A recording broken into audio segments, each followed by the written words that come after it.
Dans Matthieu. Matthieu 13. Matayo sura ya 13. Je vais lire. Nitasoma. Ce même jour, je lis le texte. Oui. À partir du verset 1. 13 à partir du verset 1. Ce même jour, Jésus sortit de la maison et s'assit au bord de la mer. Une grande foule s'étant assemblée auprès de lui, il monta dans une barque et il s'assit. Toute la foule se tenait sur le rivage. Il leur parla en parabole sur beaucoup de choses. Il leur parla en parabole sur beaucoup de choses. Je vais au verset 10. Les disciples s'approchèrent et lui dirent: pourquoi leur parles-tu en parabole? Jésus leur répondit: parce qu'il vous a été donné de connaître les mystères du royaume des cieux, et que cela ne leur a pas été donné. Car on donnera à celui qui a, et il sera dans l'abondance, mais à celui qui n'a pas, on ôtera même ce qu'il a. C'est pourquoi je leur parle en parabole, parce qu'en voyant, ils ne voient point, et qu'en entendant, ils n'entendent ni ne comprennent. Et pour eux s'accomplit cette prophétie d'Ésaïe: vous entendrez de vos oreilles, et vous ne comprendrez point. Vous regarderez de vos yeux, et vous ne verrez point. Car le cœur de ce peuple est devenu insensible. Ils ont endurci leurs oreilles, et ils ont fermé leurs yeux, de peur qu'ils ne voient de leurs yeux, qu'ils n'entendent de leurs oreilles, qu'ils ne comprennent de leur cœur, qu'ils ne se convertissent, et que je ne les guérisse. Mais heureux sont vos yeux, parce qu'ils voient, et vos oreilles, parce qu'elles entendent. Je vous le dis en vérité, beaucoup de prophètes et de justes ont désiré voir ce que vous voyez, et ne l'ont pas vu, entendre ce que vous entendez, et ne l'ont pas entendu. Vous donc, écoutez ce que signifie la parabole du semeur.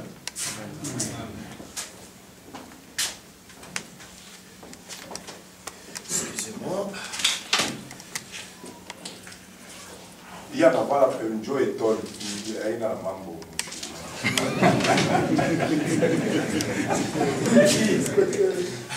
J'explique.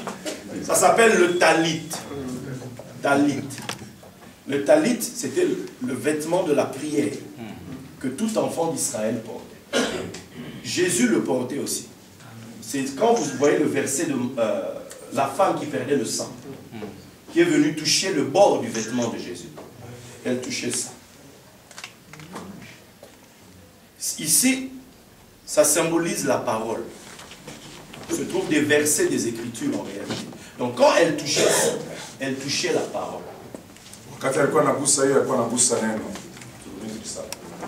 avez compris? Donc je le porte parce que ça symbolise la parole de Dieu. La Bible dit: revêtez-vous du Seigneur Jésus-Christ. Je porte aussi des autres tenues, mais j'aime de plus en plus porter ça quand je travaille. C'est ma manière à moi de rendre sacré l'instant que je passe.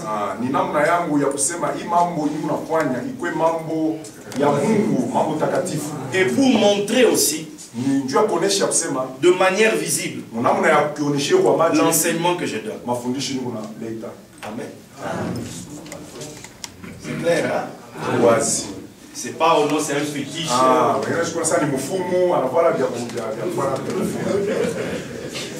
Amen.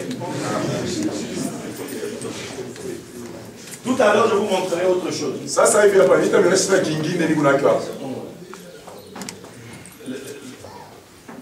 Tu vas m'embrouiller.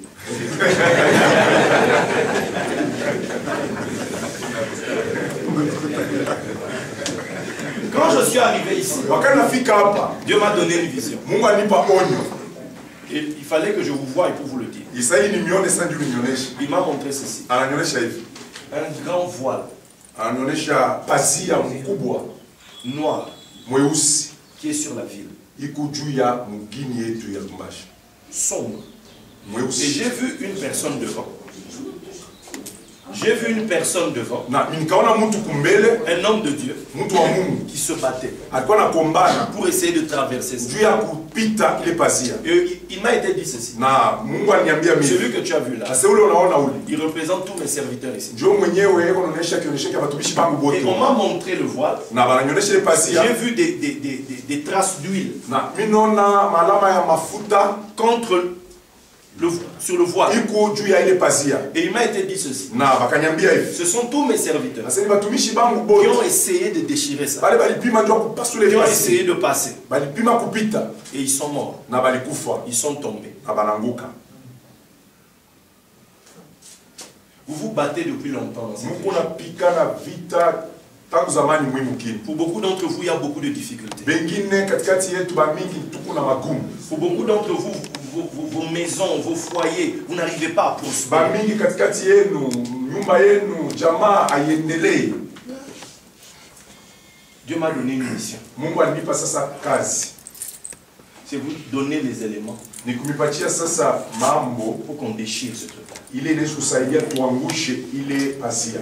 Afin que le pays Hivi inchi vous soit donné. imipewe muwe nayo. Qui a déjà ressenti ces choses que je dis là? Nani acha kushikia kitu tunatoka kusema pana biishi na yeye. Donc ce texte qu'on vient de lire, Hii shahidi tunatoka mkusoma. Jésus Bwana Yesu avait l'habitude d'enseigner, nous le alikuwa savons. na zoezi ya kufundisha tunajua. Mais son enseignement était particulier. Lakini mafundisho yake ilikuwa ya upekee. Son enseignement était à deux niveaux. Ilikuwa hatua mbili. Premier niveau, Hatua ya kwanza il parlait à la foule, alikuwa anasema na wingi wa watu. aux gens à l'extérieur. Alikuwa anaambia watu wa nje. Mais à ces gens-là, Na kwa wale watu les disciples avaient remarqué bana bafuasi bake balikuwa baliona kitu qu'à moja. eux, il parlait en parabole. Kwabo alikuwa na basemezea katika fumbo. Il ne disait pas les choses ouvertement. Hawezi kusema vitu waziwazi. Il donnait les choses en parabole. Anaweza kuambia vitu mfumbo, Mais lakini à eux, kwa bobo il expliquait. alikuwa sasa na fananisha fananua. Les disciples ont demandé, Na wafuasi wakamuuliza, pourquoi tu leur parles en juu ya parabole? nini kunazungumza nabo mfumbo? Il dit ceci, Yanabambia ça ne leur a pas été donné. haina juu ya bobo. Ça ne leur a pas été donné Boa bakupewe ile de connaître, juu ya kujua, de connaître, juu ya kujua, de connaître. kujua Et ce mot connaître, na ile tamko kujua dans la conception des Juifs d'Israël, mu kuelewa kwa Bayuda batu ya vous Israeli. m'excusez, je parle avec des personnes adultes. Hein. Najua nasema kwa batu Il y a des bakubwa. choses que je dois expliquer crûment. Kuku bitu vinasema bibichi tu. Le mot connaître, Ile tamko kujua c'est comme quand un homme connaît sa femme. ni kama vile mwanaume anajua bibi yake. C'est-à-dire, c'est aller en profondeur. Ni kwenda katika uketo. Ce n'est pas s'arrêter à Aina l'extérieur, tu nje kushimama. mais aller à l'intérieur. Kuingia ndani. Voilà pourquoi en Israël, Kwa maana Mwisraeli on dit que la Torah, banasema Tora, la parole de Dieu, neno la Mungu c'est la fiancée d'Israël. ni mchumba wa Israeli. Le jour où Dieu s'est révélé au Sinaï, Siku Mungu alijifunua kumlima ya Sinai. c'était le jour des fiançailles d'Israël. Ndio ilikuwa siku ya mchumba wa Parce que Dieu Israeli. lui a apporté sa fiancée. Na Bwana Mungu alibaletea mchumba wao. Mais si la loi est la fiancée, Lakini kama sheria ndio mchumba, la Bible dit que tu devras la connaître comme le fiancé connaît la fiancée. Biblia inasema unastahili ujue ile sheria kama vile mchumba anapaswa kujua mchumba wake. Donc le Seigneur dit, Ni kusema Bwana tu anasema vas connaître, ça ne leur a pas été donné de connaître bo alikupewa kwamba bajue en profondeur. kuingia katika uketo. Donc quand tu vas en profondeur, Kama unaenda katika uketo, tu vas découvrir utavumbula des choses vitu que ceux qui sont à l'extérieur ne voient ile ya pas. kusema bale beko nje abaone bo. C'est ce qu'on appelle Ndio ile banaita les secrets. siri. Amen. Mais le problème c'est quoi? Lakini mambo ni nini? C'est que beaucoup d'entre nous, Bamingi katikati yetu, j'en faisais partie, na mimi nilikuwa mmoja wapo, nous avons la même connaissance, tuko paka na kujua kumoya, la même que le bébé qui vient de naître. kujua kumoya na mtoto woya anatoka mkuzalika hapa sasa. Nous ne pouvons pas Hatuwezi avoir la même compréhension kuwa na kuelewa kumoya que kumoya celui qui vient de donner sa vie à Jésus na aujourd'hui. ule anatoka mkuamini leo. La Bible dit ceci. Biblia inasema Ceux qui ont cru en son nom, wale waliamini mjina il leur lake donne le pouvoir anabapa de uwezaji devenir enfants de Dieu. ya kuwa batoto ba Mungu Parce qu'ils sont nés de Dieu. juma nazaliwa na Mungu. Mais la Bible dit aussi, Na Biblia tena inasema l'enfant de Dieu mwana wa Mungu est donc héritier. ni murithi, Mais lakini l'héritier, murithi tant qu'il est encore enfant, wakati angali mtoto il ne diffère en rien d'un esclave. asiachane na mtumwe kamwe. Mais si tu es un esclave, Sasa kama uko mtumwa tu n'as pas droit à l'héritage. hauwezi kubeba urithi, Tu ne peux pas régner sur la terre. hauwezi kutawala pa bulongo. D'où nous servons le Seigneur Ni kusema tunatumikia Mungu comme des esclaves. sa batumwa, Alors que nous devrions régner. ile sasa tulipaswa ndio kutawala. Alors, maintenant quand on a besoin d'argent, Wakati tunakuwa na hitaji ya fedha, quand on a besoin de finances, hitaji ya makuta, nous devons aller supplier quelqu'un quelque part, unaanza kwenda kubembeleshana fashi fulani, à un endroit où toi-même tu sais qu'on va maintenant minimiser fashi ton moja. Ile sacerdoce. wewe unajua sema watakudharau mbele pale, mais huko nenda On va mépriser que tu es homme de Dieu. watakudharau kama una mtu wa Parce Mungu. que si tu ne fais pas ça, Juu kama ufanye ile, comment tu vas manger? sasa utakulia je? Comment tu vas t'occuper de ta femme? Namna gani tutaangalia bibi yako? Comment tu vas t'occuper de tes enfants? Namna gani watoto wataishi? Mais quand tu prêches, Sasa wakati kuna ubiri, toi-même tu sais. wewe mwenyewe Il y unajua. a des gens qui disent ah, Sasa kwa wale wanasema atoke kule. parce qu'ils t'ont vu aller supplier. Juu alikuona Mungu anaenda kubembeleshana. Et toi-même tu souffres. Wewe mwenyewe mbele wanakuona uko nateswa. Toi, tu souffres dans ton cœur. Na muroa uko nateswa yamo na wewe. C'est comme si le Seigneur ne nous aime pas. Ni kusema sasa Bwana shitupende, Qui a déjà vécu ça? nani aisha kuishi hiyo? Maintenant regardez. Sasa muoneni. Le Seigneur donc dit, Bwana anasema hivi. vous, Mwei mes disciples, bafasi bangu. vous, Mwei qui êtes à mon école, bale biko masomo yangu. écoutez, Mushikie, écoutez musikilize la signification kufananishwa des paraboles. kwa hii fumbo. Donc les apôtres, Ba mitume avant d'être apôtres, ils étaient disciples. mbele bakuwe ba mitume balikuwa mbele bafasi ba Bwana Yesu. Donc ils le suivaient Balikuwa namfuata. et ils suivaient un Na enseignement. balikuwa nafuata masomo, Mais mafundisho. qu'est-ce que Jésus leur enseignait? Yesu alikuwa anabafundisha nini? Il leur enseignait les secrets. Alikuwa anabafundisha siri. Maintenant vous allez comprendre pourquoi. Sasa mtelewa ni juu ya nini? C'est ce que le Seigneur m'a appris. Ni hii Bwana alifundisha. En Israël, Mwisraeli la parole de Dieu, neno la Bwana c'est la Torah. ndio ile banaita Tora. Ce sont les 5 premiers livres de la Bible. Ni hii vitabu vitano vya mwanzo ya Je Biblia. vous ai apporté un exemple. Mimi namiletea mfano mmoja. Tu peux m'aider? Hivi tunaishi kunisaidia.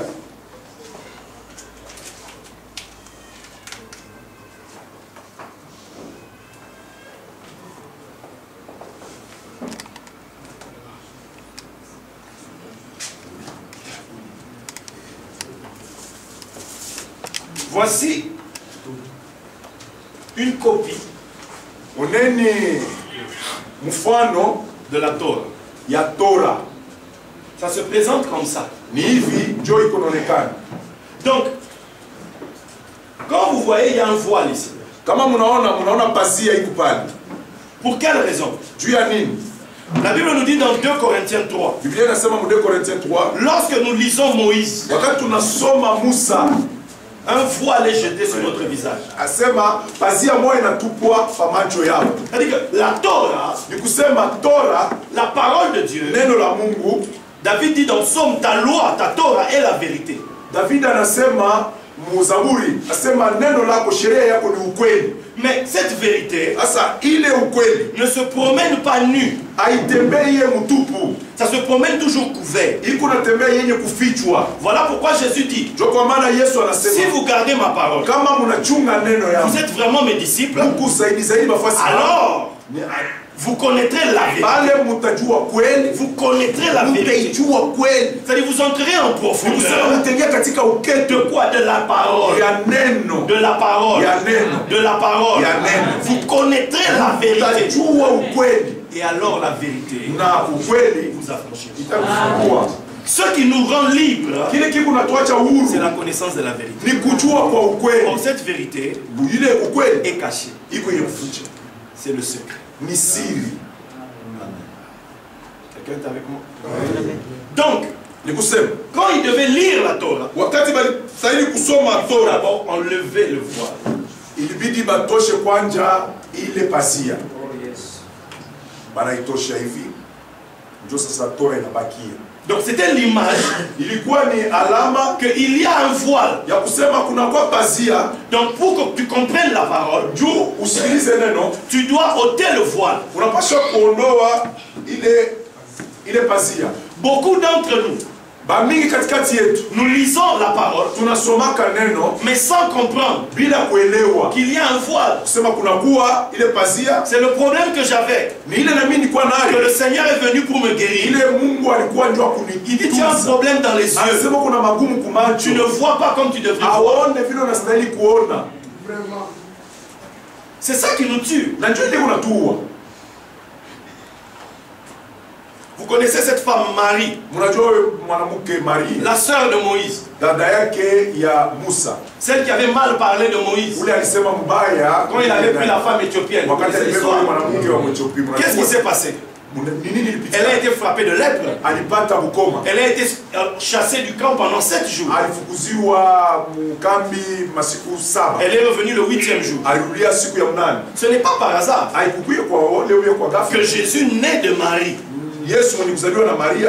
Pourquoi? Parce que Marie, ça signifie rebelle. Maria ni kusema mtombozi. Ça signifie celle qui est dans l'amertume. Ni kusema ule katika uchungu. C'est-à-dire que l'eau est amère. Ni kusema maji inakuwa machungu.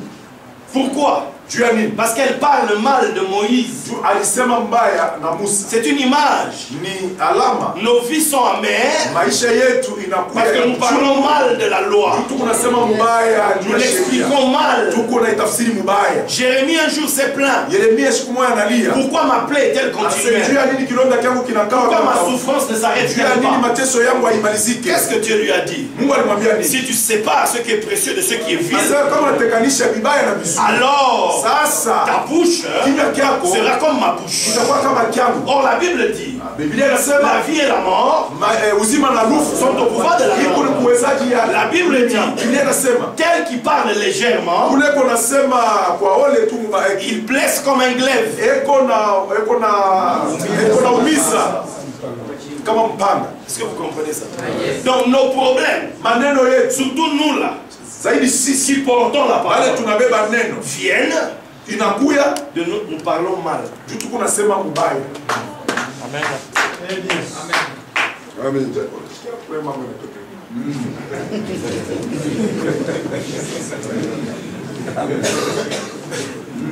Alléluia. Amen. On peut continuer. Donc nous nous retrouvons avec ça. Tuko na hii tunakutaniwa nayo. Donc la Torah se présente comme ça. Torah ni hivi kunaonekana. Maintenant ici, Sasa hapa c'est une copie ni kionyesho tu parce que le parchemin c'est fait, c'est du papier.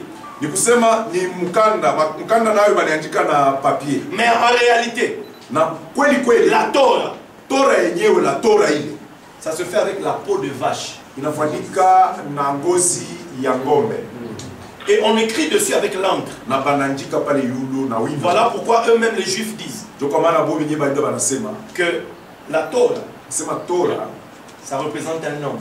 inakuwa naonesha mtu À cause de la peau, juu ya ile ngozi, l'encre, wino les lignes, na miandiko, les lignes c'est les veines, mistari l'encre c'est le sang, donc mistari ni mishipa, wino ni damu et ça c'est la peau. na hii ni ngozi. Mais ça nous on le sait. Asa ishi tunijua Au commencement était la parole. mwanzo kulikuwa neno, La parole était avec Dieu. neno ilikuwa na Mungu La parole était na neno Dieu. ilikuwa Mungu Et cette parole na ile neno a été faite chair. ilifanywa mwili Elle habitait parmi nous. na ilikaa katikati yetu. C'était déjà ça qu'on voit Ile ici. njoo yenyewe tu tunasema. Amen. Mais maintenant cette parole, Lakini sasa neno hii vous voyez ici qu'il y a une ceinture mnaona hapa peko mshipi qui tient les deux rouleaux. inakuwa nafunga C'est yote ce qu'on appelle na njoo banaita la ceinture de vérité. ile mshipi ya ukweli. Or vous connaissez ça Unajua hii dans Éphésiens Mwefeso que nous portions en oreille la ceinture de kesho vérité. kwa kivuno chetu mshipi ya Mais ukweli. si tu ne reviens pas au contexte, Lakini kasa kama urudie mwenyewe mambo si hii, tu ne reviens pas à la source, kama ujue kuchemuchemu tu ne vas pas comprendre. au utaelewa. Et dans le combat spirituel, Na mvita ya kiroho tu seras là, utakuwa pale tu prends la ceinture de sasa vérité. wewe mshipi ya Mais tu ne ukweli. sais pas de quoi Na il ujue s'agit. ukweli yenyewe ni nini? Ceinture de vérité, c'est ce qui tient la loi. C'est ce qui tient les deux parties. C'est ce qui tient à terrain. Qui fait ta force. Donc quand la Bible dit de porter la ceinture, c'est parce que le projet de Dieu est que toi, devienne la Torah vivante. Parole vivante. C'est ça le but de Dieu. Vous êtes toujours là? On continue. Maintenant, pour entrer dans la parole, il faut ouvrir la ceinture. Il faut délier la ceinture.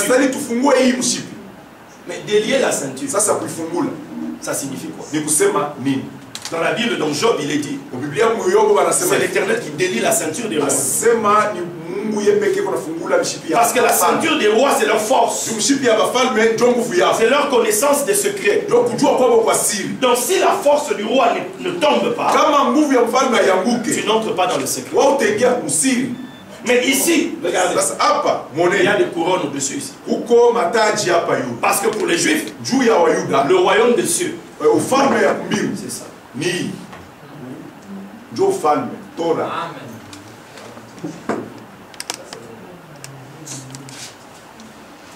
C'est le royaume. Quand ils disent que ton règne vienne, que ta volonté soit faite sur la terre comme au ciel. Où est-ce que la volonté de Dieu est écrite? On la voit où? Amen. Amen.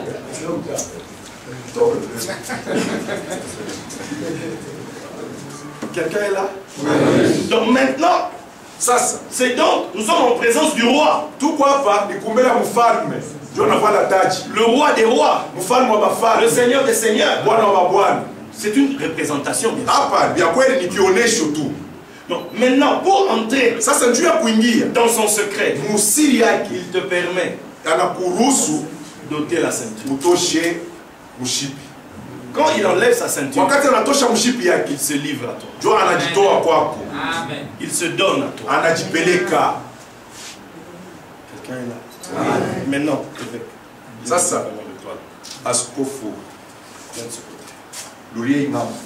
habituellement, je fais ça avec ma fille là.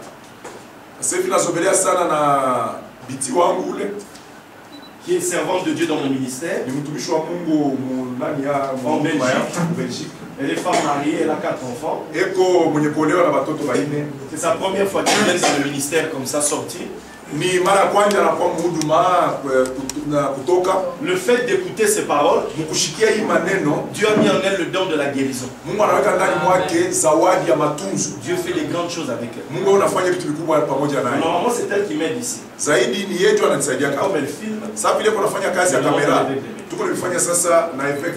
donc lorsqu'on a enlevé la ceinture, on peut délier, on peut ouvrir le rouleau. Quand on parle de rouleau en Israël, quand on ouvre le rouleau, ça signifie aussi dévoiler. Dévoiler. Et vous connaissez ce texte. Vous voyez ça dans Esaïe. Et vous voyez ça dans Apocalypse. Où on dit je vis le ciel retiré comme un livre que l'on ouvre.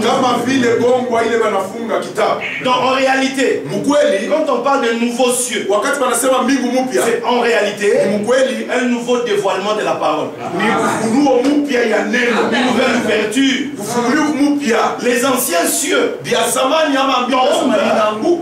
sont retirés. Les esprits qui te retenaient sont retirés. Parce que Dieu roule l'ancien rouleau. L'ancienne compréhension. Mais quand Dieu ouvre la nouvelle compréhension, c'est un nouveau ciel qui s'ouvre sur nous.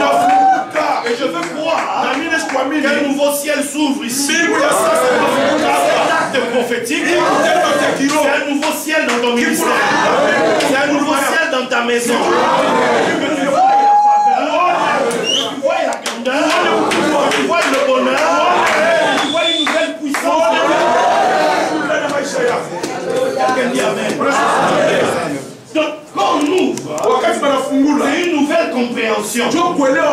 anarudia. Maintenant regardez, Sasa angalieni. chez les Juifs, Ubayuda ils disent ceci. anasema hivi. Quand Dieu a donné la Torah, Wakati Mungu alileta Tora, vous voyez des écrits ici. unaona miandiko pale. Vous voyez qu'il y a des séparations. Unaona vinachana chana. Mais ils disent que quand Dieu a donné à Moïse, Wakati Mungu alileta kwa Musa, il n'y avait pas de séparation. hapakuwa benye kuachana C'était mistari. que des lettres qui se suivent. Bilikuwa tu ni miandiko nafuatana Tu ne peux fuatana. pas lire, Hawezi kusoma, tu ne peux pas savoir ce qui est dedans. hawezi kujua kile kiko C'est parce ndani. que Moïse restait dans la présence de Dieu Juu Musa alikuwa nekala muwapo wa que Mungu. Moïse nous a donné un texte que nous lisons. Moïse sasa yeye anatupatia ile shairi tuko nasoma. Cette histoire que nous lisons. Hivi tuko nasoma. Ça va? Amen.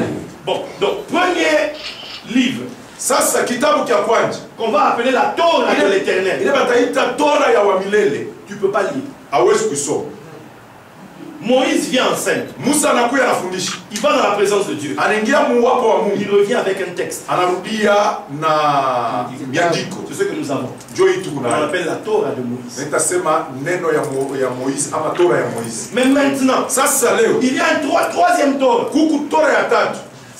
La troisième Torah, Hii Tora ya c'est tatu. ce qu'ils appellent la Torah des maîtres. Njoo leo nasema Tora ya mwalimu. C'est-à-dire, ils ont lu la Torah de Moïse Banasoma Tora ya Musa et ils ont commencé à dire, à mettre les choses en place. na banaanza kuweka vitu pa mafuashi. Parce qu'il vous arrive de lire le livre de Lévitique, tout Juu ça là. inafikaka tu nasoma vitabu vya Vous Walawi allez voir un endroit où on parle des semences, na utaona fasi ile wanasema juu ya mbeko, les choses de l'agriculture, vitu ya mashamba et puis juste après on vous parle des histoires de vêtements. na kisha wanza meme mambo ya mavazi. Mais les maîtres ont fait quoi? Asa ba mwalimu balifanya Ils je? ont mis de l'ordre. Banaweka ordre.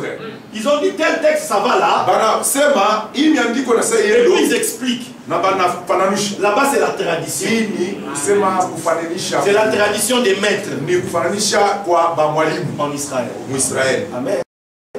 Nous avons entendu parler du Talmud, tous ces livres-là, ça c'est la tradition. Ile yote vitabu vyote tunasomaka ni kufananisha kule Et banafananisha. pour les Juifs jusqu'aujourd'hui, Lakini Bayuda mpaka na ils leo restent attachés à leur tradition. banaramatana na tabia yabo. Mais Jésus était contre ça. Alafu Yesu ye ashikupende Il ile. leur a dit ceci. Anabambia hivi, Vous là, mwe pale vous avez mélangé la tradition avec la parole de Dieu. munachanga tabia yenu na neno la Mungu. Voilà pourquoi la parole de Dieu a perdu sa puissance. Ndio kwa maana neno la Mungu inapoteza uwezo yake.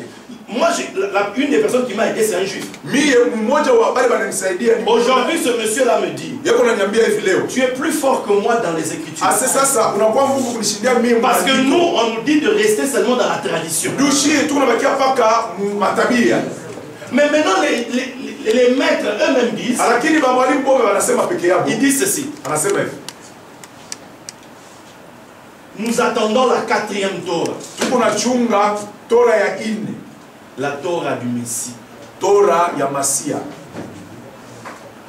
C'est-à-dire, Ni kusema le mot Torah signifie enseignement. ile tamko Tora yo ni kusema mafundisho. Donc, on attend le Messie Tunachunga Masia qui va venir nous expliquer atakuya kutufananishia ces choses que nous on hivi comprend pas. vitu vile shie atuelewe. Parce qu'on lit ça, Juu tuko na visoma mais nous-mêmes on réalise qu'on est devant un voile. lakini shie wenyewe tunaona kama tuko kumbele pazia Il y a un voile. na kuku pazia On ne comprend pas. ile atuelewe. Une seule personne Sasa mtu mmoja viendra nous expliquer. atakuya kutufananishia C'est ile le Messie. ni Masia.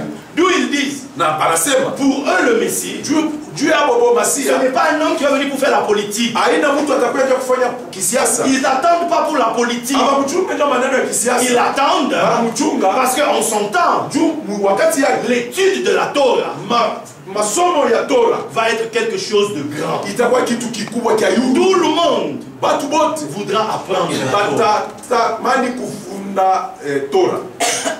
L'enseignement de la Torah Mafundisho ya Tora va devenir pour tout le monde. itakuwa juu ya mtu yote. Voilà pourquoi il est dit Ndio kwa maana dans inaandikwa le psaume 1, Muzaburi ya kwanza l'homme asema mwenye heri qui médite, ni ule qui médite. ana Qui est cet homme qui anafikiri. médite? Ni nani ule anafikiri? C'est le Messie. Ni Masia. C'est le Messie. Masia. Jésus, Yesu c'est Josué. yeye ni Yoshua. Enlève le fil là. Hamuna hapo, hivi sasa hamuna hapo. Hadi na Yesu. mapichilia, ila mapichilia. Yesu C'est Josué. ni Yoshua. C'est le même nom. Ni jina mpaka moja. Quand Moïse meurt, Wakati Musa anakufa, Moïse meurt sur une montagne. Musa anakufa Le kumulima. mont Nebo.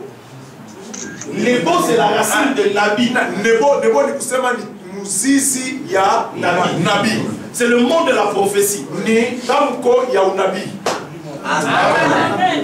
Il est mort là. Anafia pale. Et on lui a dit, Anafia pale wanamwambia. toi tu ne verras pas le pays, tu n'en verras pas. Hautaingia mwinchi. Moïse, son travail c'était seulement l'écriture. Musa kazi yake ilikuwa tu ni maandiko. Mais c'est seulement Josué Ni mpaka Yoshua qui va emmener le peuple à l'intérieur. yeye ndio sasa ataingisha watu ndani. C'est l'image Ni alama du secret. picha ya siri. C'est Josué Yoshua qui va les emmener à yeye l'intérieur. ndio atabengisha ndani musiri. C'était l'ombre Nilikuwa ni mumvuri des choses à venir. ya vitu vinapasha kuya. D'où Jésus quand il vient, Ni wakati Yesu anakuya, l'ange dit, malaika tu anasema lui donneras le nom de Jésus. utampatia jina ya Yesu. Yehoshua. Yeshua. C'est Josué. Ni Josué. Amen. Wa kuingishana Mais ndani. lui, on lui dit Asema anamwambia que ce livre, hii kitabu ce Sefer Torah, kikufanya Tora Sefer, dis ça moi. kujifanya Non. C'est un livre. Quand tu as dit ça, c'est hébreu. Sefer, c'est le livre. kitabu De la Torah. ya Tora. On dit à Josué, Banamwambia Yoshua, toi, asema que wewe ce livre ne s'éloigne pas hiki kitabu kishiende mbali de ta bouche. na kinywa kyako. Médite-le. Weye uifikiri, Médite-le. uifikiri. Bien-aimé. Mpendwa, mpendwa. Est-ce qu'on peut te demander de méditer sur un texte qui est déjà écrit s'il n'y a rien derrière? Banaweza kukwambia ufikiri juu ya kitu kinachoandika kama kuna kitu kule cha kuficha. Ta prospérité Maendeleo yako dépend inaambatana de ta connaissance du secret. na kujua kwako kwa siri. C'est ainsi que tu réussiras. Ndio maana utaweza mambo yako yote. Donc nous échouons Tuko nashindwa parce que nous nous retrouvons bloqués devant le voile. juu kuku ile pazia kitambaa kinatuficha. La Bible dit Biblia inasema dans Isaïe, Mwesai qui est comme l'ami de Dieu? nani yako kama rafiki wa Mungu? Il est aveugle, Eko kipofu il est sourd. na eko kiziwi. Tu as vu beaucoup de choses, Unaona vitu vya mingi mais tu ne vois pas. lakini hauoni. Tu as entendu beaucoup de choses, Unaelewa vitu vya tu mingi comprends pas. hausikii. Dieu a voulu pour Israël Mungu alipenda juu ya Israeli une loi magnifique. ile sheria Mais mzuri. voici un peuple pillé. Tazameni sasa Voici un taifa peuple enchaîné. taifa yenye kufungwa, Voici un peuple captif. taifa yenye kwa buloko. Qui va libérer ce peuple? Nani atafungua hii taifa? Voilà pourquoi, Ndio kwa maana lorsque le rouleau a été délié, wakati walifungula dans gombe, Isaïe 61, Isaya quelqu'un va dire, mtu mmoja alisema, l'Esprit du Seigneur est sur moi. oh, roho ya Bwana L'Esprit du Seigneur est sur moi. roho ya Bwana iko juu yako. Parce qu'il m'a oint. Parce qu'il m'a oint. Parce qu'il m'a oint. Bakara. Bien-aimé. Oh, mpendwa. De quoi il s'agit? Ni nini? La Bible dit dans Proverbe, Biblia inasema je répandrai mon esprit sur eux. asenta mwanga roho ya mtu yeye. Je lui révélerai mes paroles. Nitawafunulia masemo yangu. Notre problème c'est quoi? Mambo yetu ni nini? Quand nous disons esprit, Wakati tunasema roho, nous avons fait une erreur. tunafanya kosa. Nous pensons que l'esprit Tunaanza kusema roho nous éloigne de la parole. iko na kuendesha mbali na neno. Tu verras quelqu'un, non, l'esprit. Oh, mwache roho, mwache neno, ni roho fuit la parole. Amba neno. Mais en Israël, Lakini Mwisraeli dit que l'esprit est sur toi. kusema roho iko juu yako. C'est la révélation de C'est la révélation de la parole. Inakuwa ufunuo wa neno. Fais tout ce que tu veux. Unaweza kufanya yote unaweza Fais kufanya. l'onction. Ukuwe na Fais la mafuta. puissance. Fanya uwezo Parce que yote. Dieu veut ça. Mungu anapenda. Il faut les œuvres. Il faut ufanye Il matendo. faut les œuvres. Sasa tufanye matendo. Mais si ce que tu fais Kama vile uko nafanya n'a pas sur sa fondation, n'a pas ses racines, ça va te détruire. bila kuvunja, Ça va te détruire. bila kuvunja Toi-même. wewe mwenyewe. Qui sert Dieu pour être détruit? Nani yako anatumikia Mungu juu kisha La Bible avunje? dit que celui qui sert l'Éternel, Anasema ule anatumikia Mungu. celui qui aspire à la charge d'évêque, Ule anatamani kwenda kwa askofu. il désire quelque chose d'excellent. Anapenda kitu kizuri. C'est l'excellence. Ni kizuri kwa kitu kizuri. Si nous avons l'excellence, Sasa kama tuko kitu kizuri. il faut quand même qu'on voie ça aussi dans Sasa la vie. sisi tuione tena maisha. C'est pas seulement des paroles aux lèvres. Hapana mpaka kusema FFP mingi hapa. Applaudissez pour les groupes. Alléluia. Vous êtes là? Oui. Le Seigneur nous fait du bien. Donc maintenant nous nous retrouvons ici. Sasa tunakutana hapa. Donc il est question Ni hapa ni mambo de ya la Torah du Messie. Tora ya Masia. Nous croyons, Si tunaamini, nous croyons tunaamini que Yeshua, ni kusema Yoshua Jésus Yesu est le Messie. yeye ndio Masia. C'est ce que la Bible dit dans Jean. Biblia inasema Yohana. Toutes ces choses ont été écrites Vitu vyote viliandikwa afin que nous puissions croire juu tuamini que Jésus sema Yesu est le Christ, yeye ni le Kristo, Messie, Masia, le Fils de Dieu. mwana wa Mungu. Et qu'en croyant cela, Kuaminia ile nous avons la vie en son nom. tuko na uzima Nous jina yake. avons Christ. Sisi wote tunaamini. Mais si nous ne comprenons pas Sasa kama tuelewe ce que ça signifie que être le Christ pour les Juifs, kile kinasema Kristo juu ya Bayuda, on va jouer, on va tourner autour. tutacheza cheza tunazunguka On zunguka. va aussi nous enterrer, on n'a rien vu. Abatatushika bila kuona kitu. Parce que le Christ, Maana Kristo pour Israël, juu ya Israeli c'est celui qui doit expliquer ni ule anastahili kufananisha la kutafsiri Torah, Torah, les secrets. kutafsiri C'est lui qui siri. doit Ni révéler. yeye ndo anapasha C'est lui kufunua. qui doit montrer. Anapasha kuonesha. Dokta. Huyu ni mwalimu. Sasa tunabasa ngoma.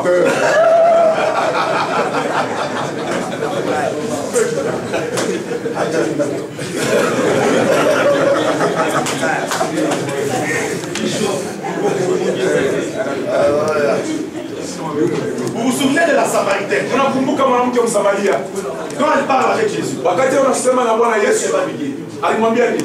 celui qu'on appelle le Messie, Asa ule tunajua Mesia c'est lui qui doit venir ndio ule atakuja. pour nous expliquer Ndio cela. atuambie hivi. Tu sais qu'elle a dit, Dieu t'a demandé. qu'est-ce que Jésus veut? Yesu alimwambia nini? Je te suis. Ni mimi ndio Masia. Ndio mimi nakwambia. C'est-à-dire que maintenant il va expliquer. Nikusema sasa ataanza kutafsiri. Elle est allée parler de lui aux Samaritains. Anaenda kumwambia kule kusamaria. Qu'est-ce qu'ils ont Samaria?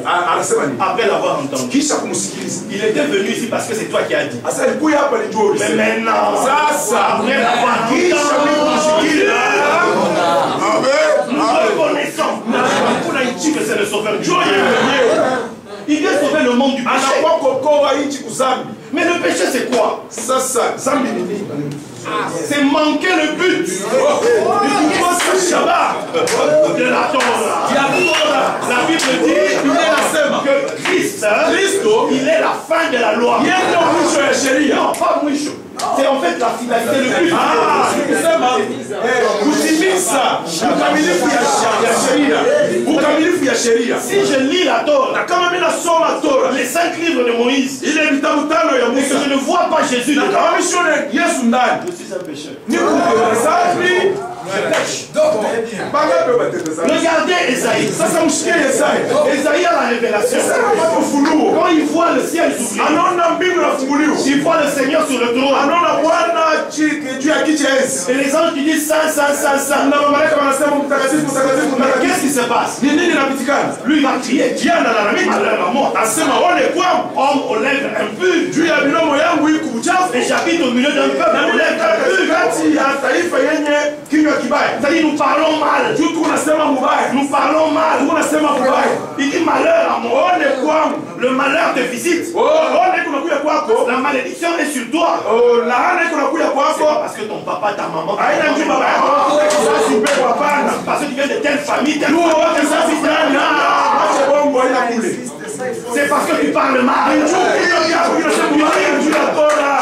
La Bible dit, Jésus était âgé de 30 ans lorsqu'il commença son Wakati ministère. alianza huduma yake. Et il était Na alikuwa comme les gens le pensaient. kama vile watu walikuwa na waziri. Fils de, Mwana wa, fils de, mwana wa, fils de, mwana wa. mais en réalité, ça n'était pas ça. Vous aussi, les gens pensent. Watu wana waziri. Toi, tu penses Wewe unazania. que tu es fils de Kassongo, Mwana wa fils de Kasongo, mwana wa- tel, fils de mwana tel.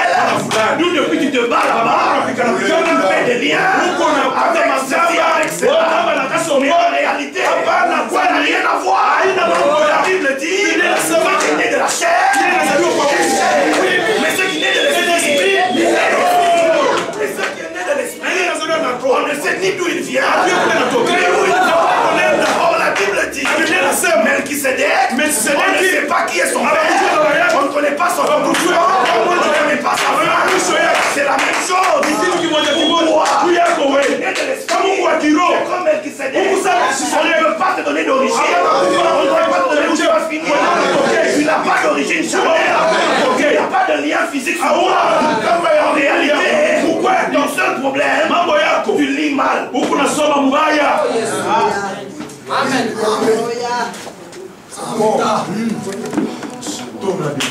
Amen. Merci. Donc le livre a besoin d'être ouvert. Mais qu'est-ce que disait Esaïe? Que disaient les prophètes? Dans Deutéronome 29, Moïse dit ceci. Vous avez vu beaucoup de signes, des épreuves, les miracles que Dieu a fait en Égypte. Vous avez vu les miracles, les prodiges, des choses extraordinaires. Mais écoutez ce que Moïse dit. Mais c'est la king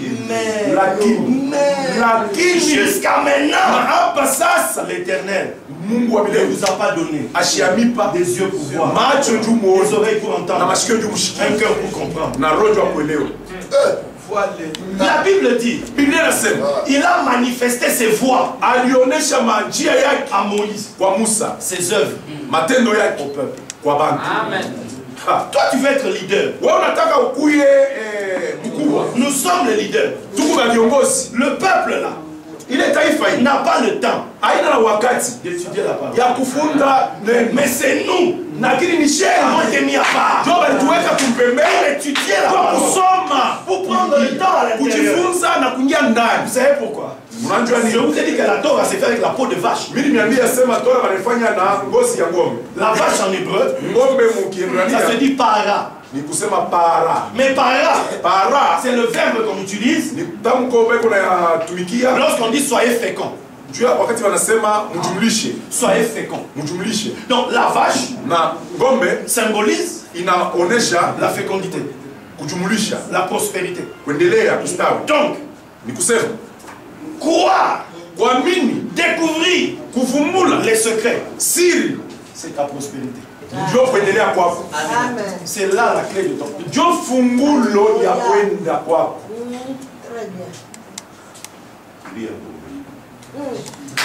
la connaissance des secrets, c'est la clé de ta prospérité. Comment est-ce que tu vas parler à ceux qui dominent sur la terre? Parmi eux, c'est les roses-croix, les francs-maçons, les mystiques. Il y en a plein là-bas. Mais écoutez ce que dit Paul. Les dominations, les principautés apprennent par l'église. Apprennent par l'église la sagesse infinie.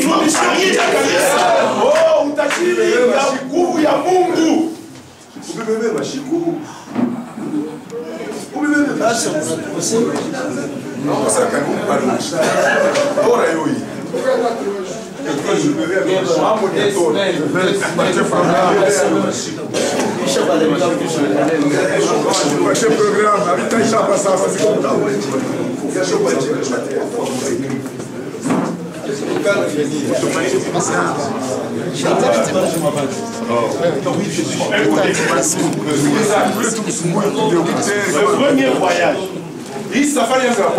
c'était pour qu'on se rencontre, que vous m'écoutiez et que vous vous dites si ça vaut la peine. Parce que je veux faire le programme que j'appelle le Shalom Tour. Mon idée, c'est de faire une école. Par exemple, une semaine. À Kinshasa, à Lubumbashi, à Goma, dans les villes de notre pays. Parce que le Seigneur m'a dit ceci. Dans 2 Chroniques 17.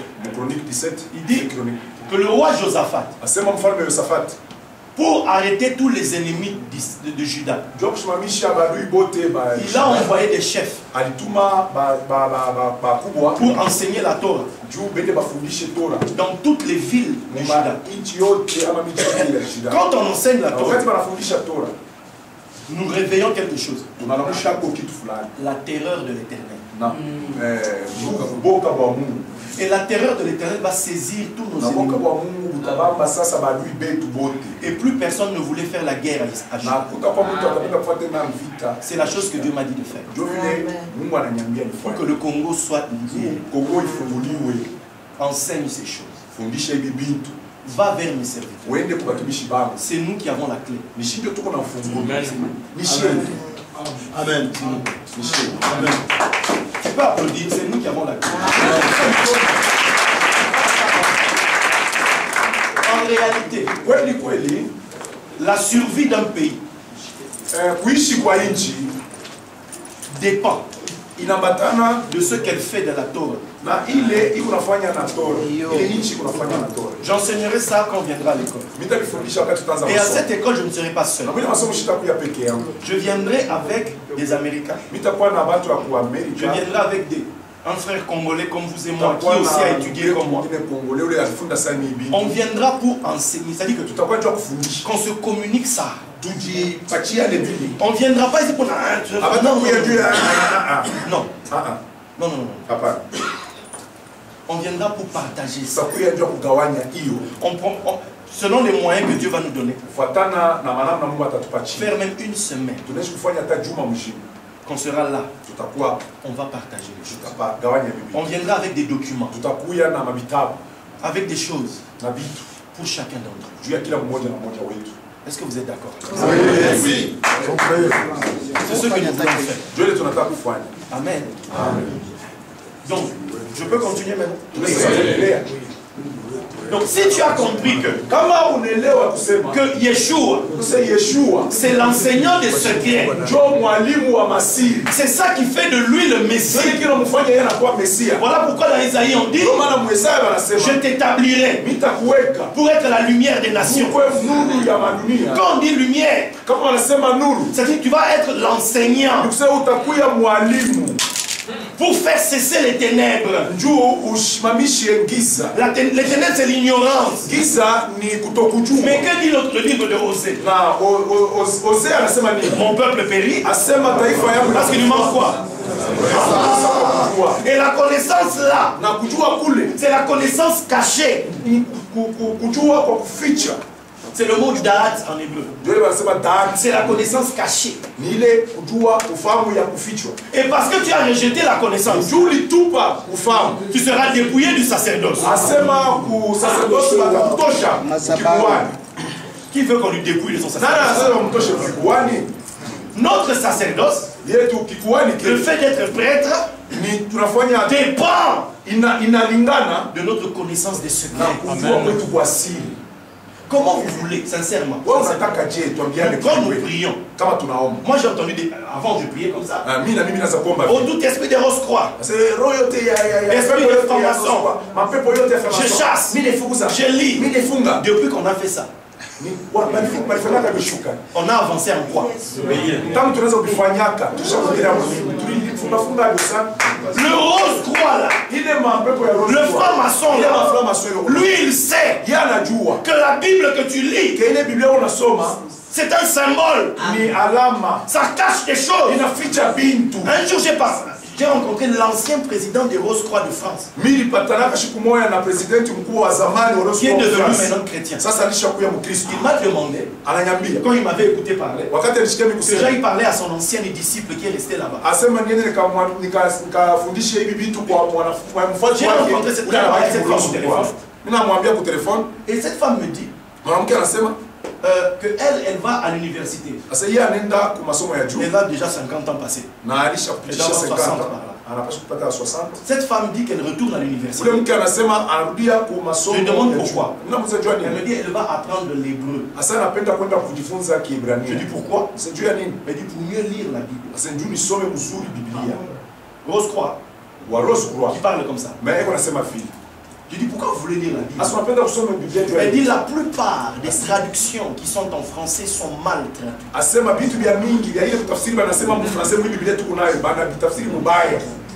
D'où je veux aller lire les textes originaux en hébreu. Parce qu'il y avait une loi. Toute Torah, pour qu'elle soit valable, il ne doit pas y avoir de faute. C'est ce que vous retrouvez dans l'Apocalypse. Dieu ne doit pas ajouter. C'était des lois chez les Juifs. Tu ne peux pas.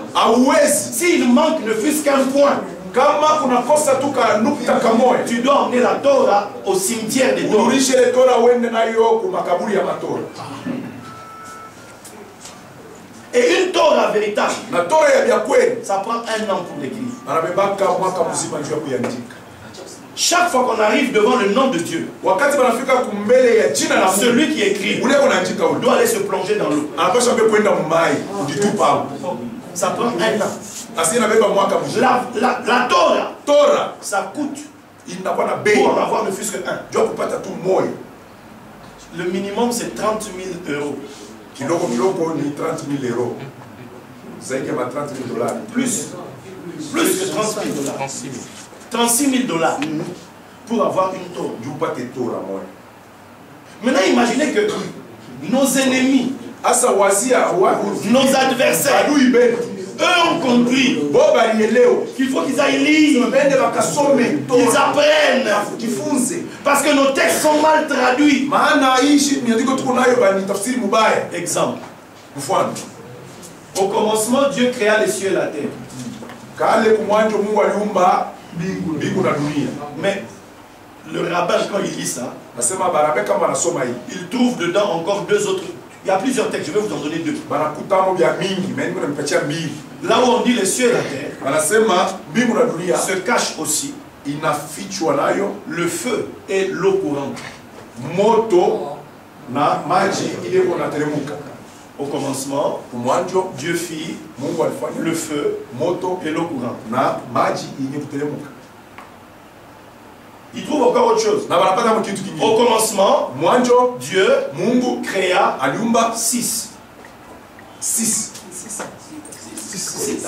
sita. Tout ça se cache dans le texte. Yote vile binafichwa mpaka mwile.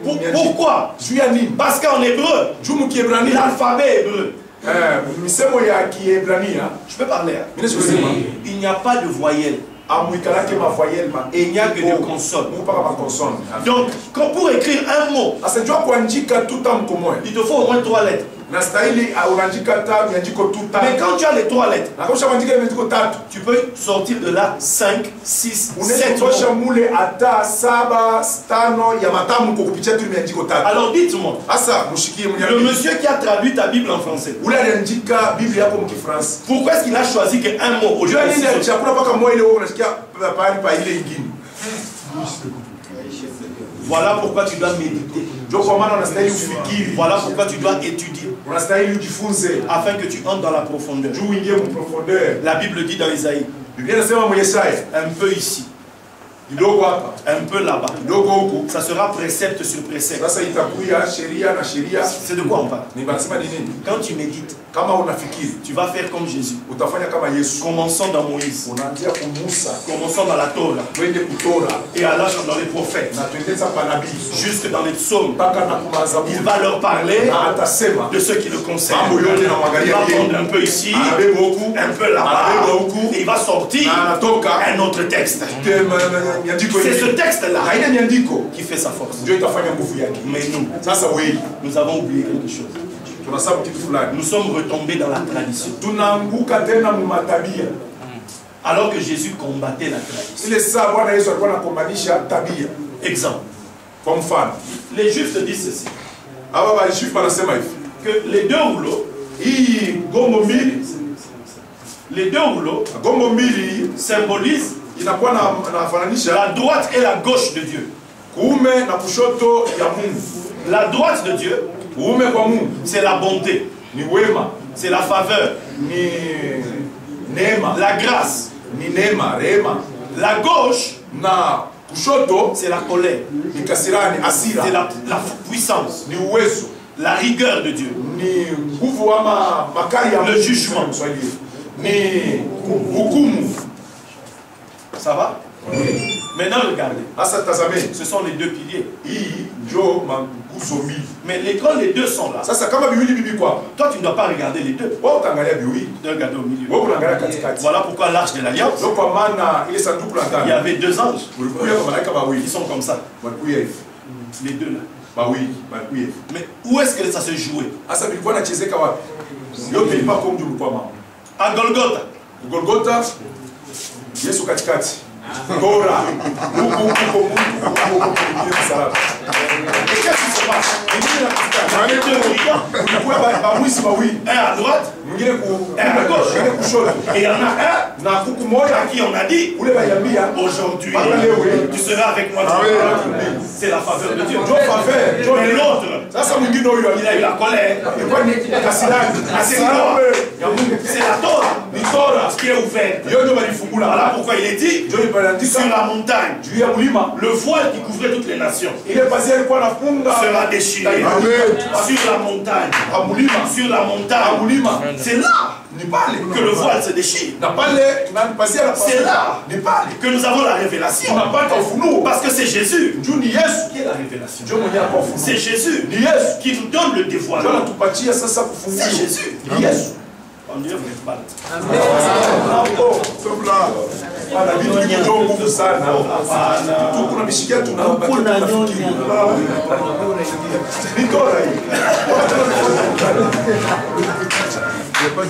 Est-ce qu'on peut applaudir?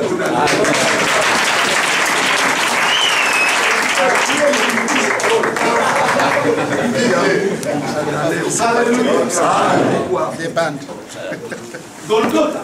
Golgotha signifie le lieu du crâne. Inamaanisha fashi ya kufupa. Mais ça signifie quoi? Jésus dit ceci. Yesu anasema celui qui veut me suivre, unataka kunifuata, qui veut devenir mon disciple, unapenda akuwe mfuasi wangu.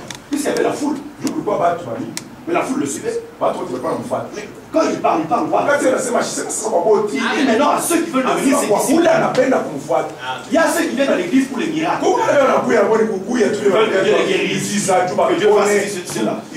Mais toi tu ne dois pas suivre ça. Non.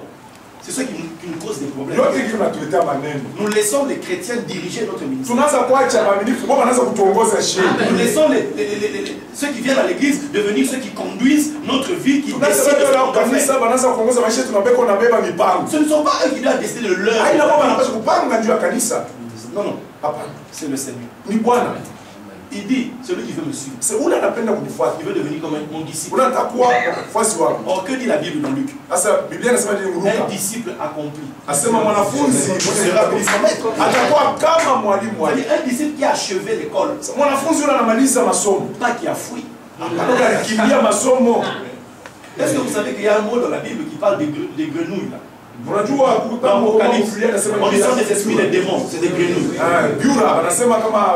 En hébreu, le mot la grenouille, ça signifie aussi, ça cache aussi à l'intérieur. C'est-à-dire des personnes qui ont fui l'école avant.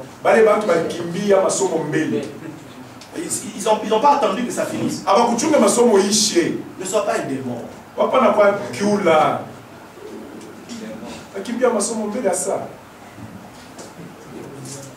Vous voyez un peu ça? Nous tous, moi qui vous parle, 2 ans après que le Seigneur m'ait introduit là-dedans, après qu'on m'avait mis prophète. Pourquoi? Parce qu'il m'avait vu faire lever les gens.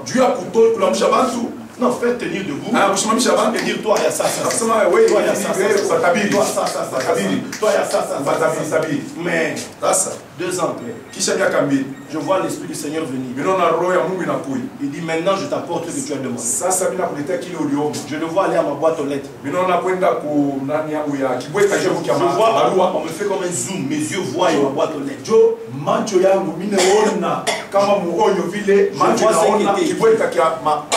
Je vois ce qui était écrit. Il était écrit faux prophète Alain.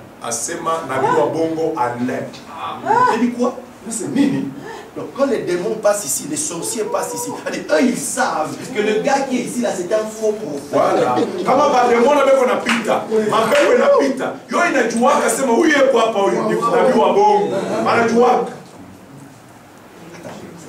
Moi pendant ce temps je suis là, le Seigneur.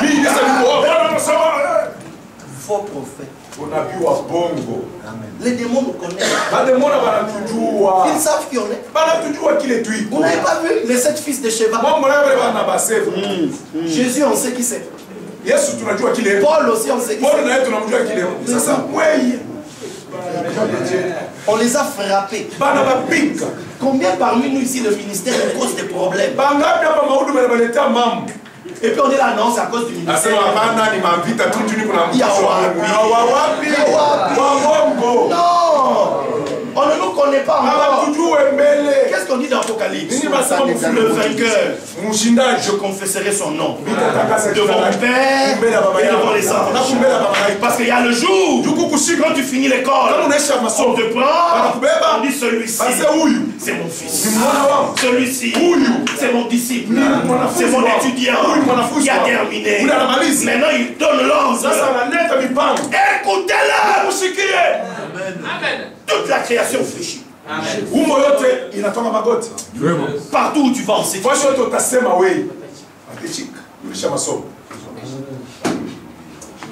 Golgotha. Golgotha, Lieu du crâne. voici Jésus dit, celui qui veut être comme moi, fais comme moi. Prends ta croix. Prends ta croix. Et suis-moi. Où vas-tu? Je vais à Golgotha. Chacun de nous ici doit aller à Golgotha. Je ne parle pas de prendre un billet d'aller en Israël. Non. Je parle d'aller à l'endroit où on va creuser dans on va creuser là. Pourquoi la Bible dit? Soyez renouvelés. Soyez transformés. Soyez transformés par le renouvellement. Nous changeons d'image. Notre ministère va changer. Et je veux croire qu'une nouvelle saison commence ici. Quand tu entends ici, c'est la transformation qui arrive dans ta vie. C'est le renouvellement qui arrive dans ta vie. C'est une nouvelle chose qui arrive dans ta vie. C'est une nouvelle fin. Fin. Une nouvelle soif qui revient dans ta vie. Un nouveau zèle qui va te faire courir dans la parole comme tu n'avais jamais couru avant. Une nouvelle capacité. Tu commences à parler comme tu n'as jamais parlé. Les gens vont te voir et ils vont dire quelque chose s'est passé. Lorsque les huissiers sont venus, pour saisir Jésus, ils ont juste dit ceci: jamais homme n'a parlé à ces hommes. Je crois qu'on parlera de ça. On dira cela sur toi aussi. Que tu vas parler des choses comme jamais n'avait parlé avant toi. Amen. À Golgotha, c'est le lieu de la transformation. C'est le lieu où les clous vont venir dans tes mains, dans tes pieds, dans ta tête, puisque la couronne d'épines, ça symbolise les clous. Dans ta tête. Pourquoi? Les clous. Ecclésiaste 12, verset 13. Les paroles des sages sont comme des aiguillons. Sont comme des aiguillons. Qui rassemblés avec lui sont comme des clous plantés, donnés par un seul maître. Mais qu'est-ce qui se passe à la croix? C'est quelqu'un qui va à la croix pour recevoir les paroles des sages, l'enseignement des sages, qui va toucher ses mains pour lui donner la capacité de faire les œuvres de Dieu, qui va toucher ses pieds pour lui permettre de marcher sur le chemin de la paix, où tu ne rencontreras aucun lion, aucun animal féroce, aucun problème, où tu vas courir sur un nouveau chemin dans la parole. Ça va creuser ta tête pour enlever la pensée charnelle. La Bible dit, si nous sommes morts avec Christ aux principes élémentaires,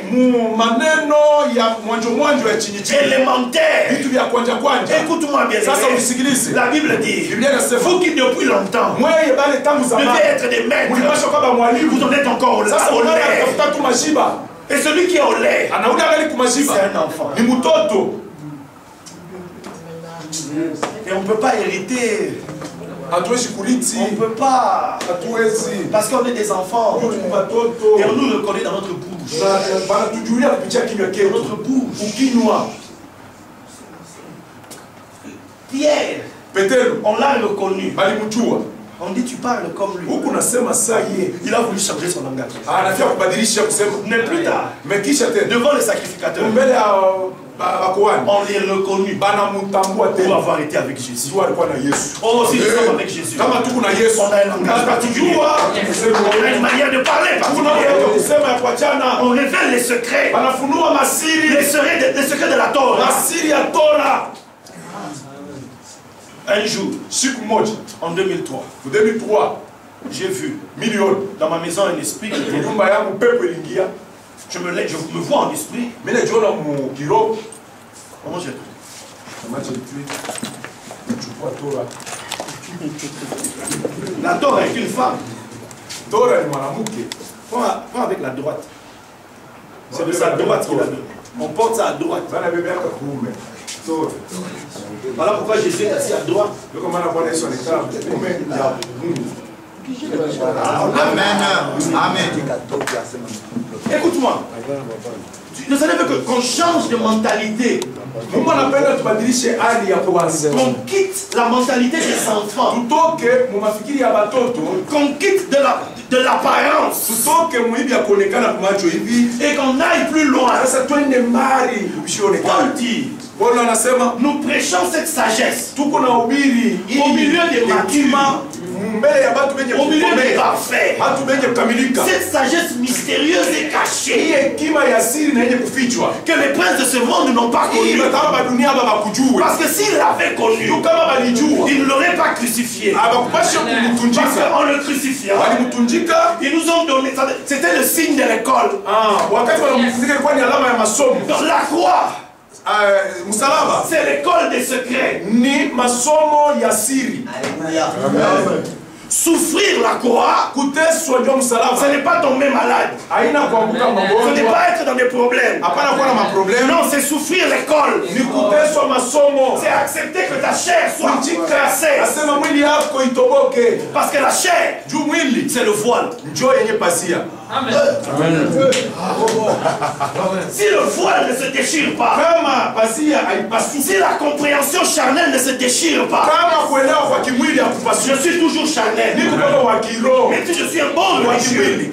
Hata niko na ubiri niko mwa. même si je suis un bon Hata pasteur, niko pastori mkubwa mzuri même si je sana. suis un gentil Hata niko pasteur, pastori mwema. mais si je suis voilé, Lakini kama niko na pasia pour Dieu tu ne vaux rien. na kwa Mungu haona na kitu. Puisque Dieu n'est pas le Dieu des morts, Juu Mungu hana Mungu wa bafu. c'est le Dieu des vivants. Ni Mungu wa bazima. Or, quand on te fait le voile, Kama banakuweka ile pasia c'est le signe que tu es mort. ni kusema huku mwenye kufa nestor Voilà pourquoi, Joko maana voilà pourquoi Joko maana Aman a été voilé. yeye balimficha. Ça signifie tu es mort. Ni kusema nakufa. Voilà pourquoi, Joko maana quand Jésus ressuscite, wakati Yesu anafufuka ce qui était sur son visage yeye ndio kusura yake a été retiré. ilitoka. On a plié, Banaipunja. on a mis là-bas. Banaiweka. Maintenant, il n'y a plus de voile. Sasa kuna tena pasia. Amen. Vous comprenez ces choses? Unashikia hivi. Je sais que vous n'allez pas tout prendre aujourd'hui. Bila sasa leo hivi yote hivi amutezile. Mais ce que je dis aujourd'hui, Hivi nasema leo c'est pour ouvrir. nijua kufungula tu. C'est pour créer en toi quelque chose. Nijua kufanya kitu moja kizaliwe ndani mwako. Ce que moi je dis aujourd'hui, Ile ndio nasema leo. ce n'est pas tout. Haina yote. Il y a... Attendez. Quelqu'un peut dire que le lac Tanganyika, là, il a tout ça en lui. Mtu anasema la Tanganyika ile iko nayo ndani mwake yote. Tu peux aller nager dedans. Unaweza kwenda kucheza kuoga mle. Oui, mais tu ne peux pas partir avec les Tanganyika. Au tabeba Tanganyika tu unaenda nayo. La Torah, Tora nayo. c'est la mer. Niyo ni bahari. C'est profond. Ni kuna Il y a des profondeurs dedans. Il y a des choses terribles à découvrir. Chacun d'entre nous peut aller dans la mer. Celui qui marche avec Jésus, c'est quelqu'un qui va entendre Jésus lui dire, allons dans la profondeur. Allons dans la profondeur. Tu vas découvrir des choses que même moi, je n'ai pas vu. Celui qui a parlé le premier en 2002, Il m'a montré les choses. Chez qui j'ai pris les éléments. Quand il m'a écouté 5 ans après, il dit, Dieu t'a visité. Je peux te reconnaître que Dieu t'a visité. Parce que même moi-même, je ne sais pas ça. Voilà pourquoi la Bible dit, je me rends plus sage que mes maîtres. Il n'y a que dans la Torah que ça. Il y a des choses extraordinaires dedans. Seigneur. Dieu a fait que le Congo soit une terre où le monde entier vient prendre la richesse.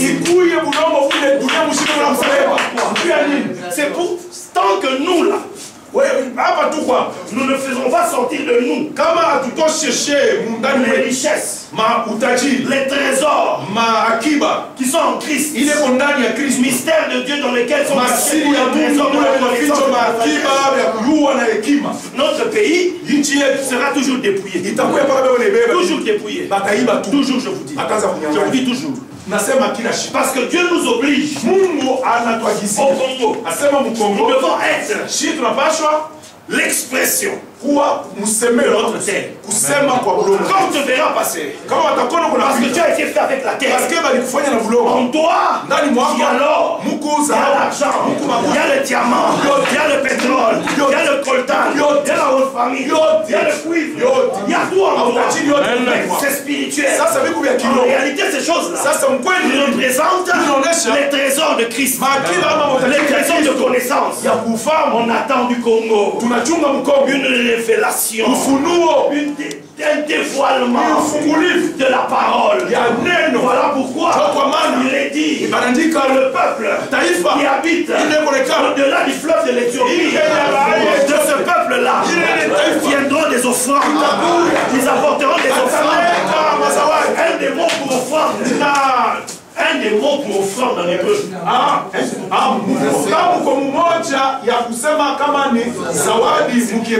C'est terouma. Mais terouma cache dedans par la Torah. Quand nous prêchons, quand nous enseignons, quand nous révélons, que faisons-nous? Nous offrons l'aliment de notre Dieu. Nous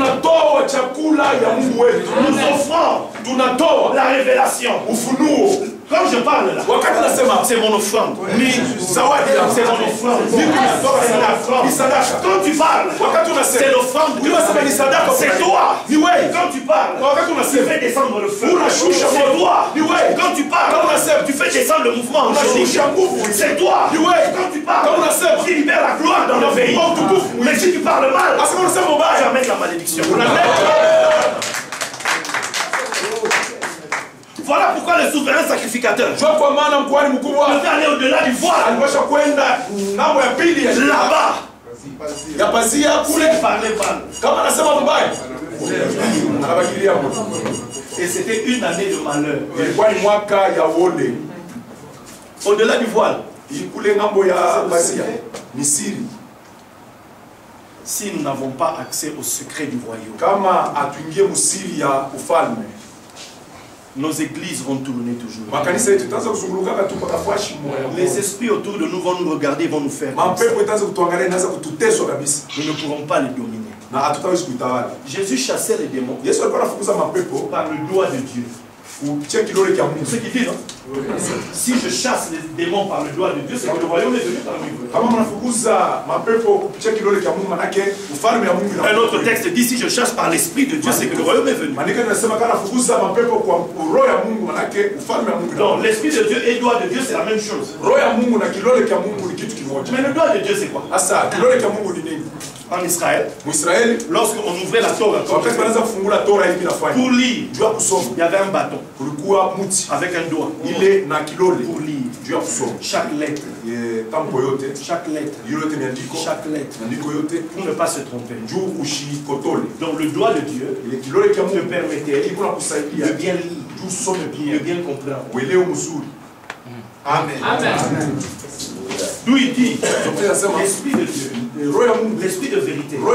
La vérité, c'est quoi? C'est la parole. C'est la Torah.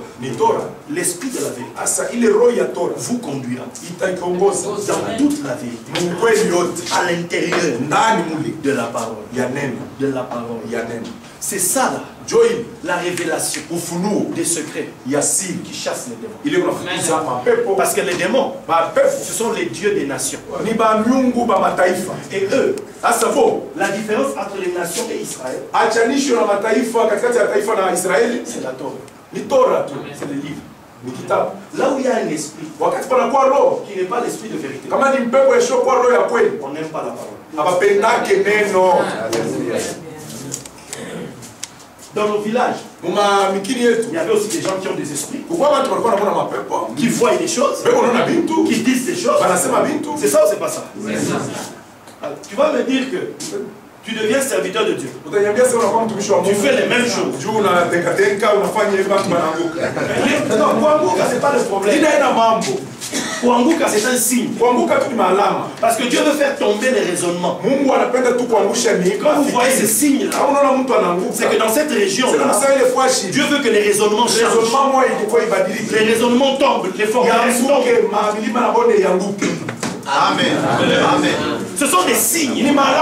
Mais les signes, c'est pour montrer quelque chose. Mais si tu ne vois pas, c'est que le signe veut te montrer. Jésus. Je peux. Ça vient qu'on a fait. Jésus. Pendant qu'il faisait son ministère, quelque chose s'est passé. Jean était en prison. Jean envoie des gens pour lui poser la question. Es-tu celui qui est parce que lui il avait perdu ça. Il ne savait plus. Jésus, il fait des miracles. Et puis il dit, vous avez vu ça? Allez lui dire, les aveugles voient, les sourds entendent, les muets parlent, les paralytiques marchent, les lépreux sont purifiés, les morts heureux celui pour qui je ne serai pas une occasion de chute. Jean est un prophète. C'est Élie. Donc les prophètes parlent par code. Pourquoi Jésus ouvrait les yeux des aveugles? Il voulait leur dire quelque chose. Parce que chez les Juifs, le Messie allait venir ouvrir les yeux des aveugles. C'est-à-dire, nous sommes aveugles parce que nous ne voyons pas le secret. Nous sommes aveugles face à la parole. Vous lisez ça dans Ésaïe. Ésaïe 29 et Ésaïe 35. Il est dit ceci. Les sourds entendront les paroles du livre. C'est pour ça que Jésus ouvrait les oreilles des sourds. C'était pour leur dire, écoutez mon enseignement. Quand il les enseignait, il leur permettait d'entendre les paroles du livre. Et il faisait le signe. Dieu confirmait sa parole. Il dit, voici les signes qui accompagneront ceux qui auront cru en moi. Quand tu crois en son nom, tu deviens disciple du secret. Amen. Mais maintenant, qu'est-ce qui se passe aujourd'hui? C'est nous qui suivons les signes. On entre en jeûne pour faire les miracles. J'ai appris dernièrement sur Internet. Il y a un pasteur à Kinshasa qui a fait 45 jours de jeûne. Il voulait que le Saint-Esprit les remplisse. Et il est mort. Vous allez dire quoi à sa femme et à ses enfants? Qui le voyait jeûner et prier. Que Dieu l'a tué? Ou que Dieu avait besoin de lui? Mon peuple périt parce qu'il lui manque la connaissance. Il faut que nous soyons d'accord sur ça. On ne peut pas être une église puissante si la connaissance fait défaut. Amen. Je ne parle pas de la théologie. Là. Je ne parle pas de la lettre. Non. Je parle de la connaissance des secrets. Parce qu'à l'époque de Jésus, on enseignait aussi les gens. Il y avait beaucoup d'écoles. À l'époque, il y avait beaucoup de rabbins. Mais lui, il enseignait ce que les autres n'enseignaient pas. Lui, il va leur dire. Malheur à vous, pharisiens. Malheur à vous, pharisiens. Vous avez fermé la porte du royaume. Vous avez ôté la clé. Vous ne voulez pas que les gens entrent. Et vous-même, vous en avez. Un autre texte dit, vous avez enlevé la clé de la science. Les gens ne peuvent pas entrer. Il parlait de quoi? Il parlait du secret. Parce qu'en Israël, les pharisiens enseignaient la tradition. Et dans leur tradition, ils empêchaient les gens d'entrer dans le secret. Regardez ici, laissez-les faire leur travail. Amen. Amen. Donc quand Jésus parle du royaume, il parle du secret. Le Saint-Esprit, son rôle c'est quoi? Seulement nous faire tomber. Nous faire parler. Même parler en langue. C'est quoi? C'est un signe. Signe de quoi? Paul dit. Celui qui parle en langue dit des secrets. Dit des mystères. Donc le parler en langue, c'est le signe que Dieu veut que nous parlions le langage des secrets. Les premiers parlaient en langue. De Pentecôte. Ils parlaient les langues des autres nations. Mais que disait-il? C'est pas arabe, non, c'est ce que tu dis. Mais le problème c'est qu'il on a